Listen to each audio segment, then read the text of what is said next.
The reason I was crabby is because I was unhappy with myself. I know you can't tell because I'm wearing this flattering outfit.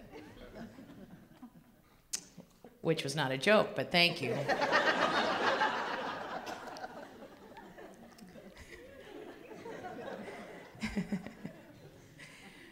But I used to struggle with a weight problem.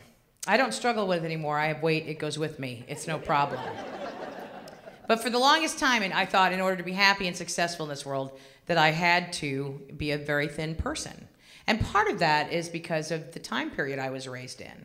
Because I was raised back in the 70s, the late 60s and 70s, and who was our role model back then?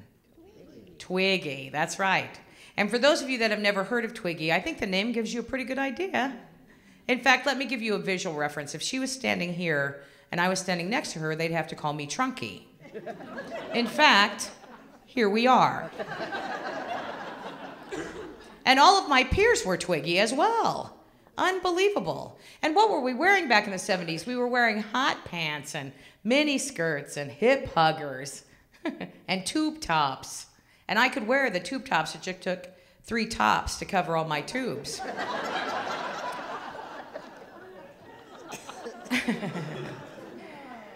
But I like to point that out because that was our pressure on us back then to be thin. And if you think about it, what we wore in the 70s is exactly what they're wearing today, what the youth of America is wearing today.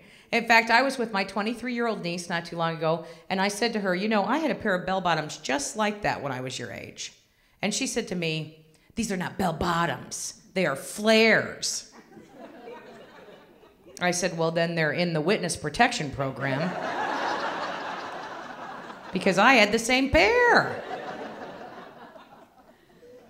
And if you think about it, they are wearing what we wore in the 70s. They just renamed everything. Let's see, we wore hip huggers, now they're called low riders. We wore bell bottoms, now they're called flares. We wore pedal pushers, now they're called capris, right? I mean, some things do change because they wear flip-flops and we called those thongs, and now that strap is someplace else.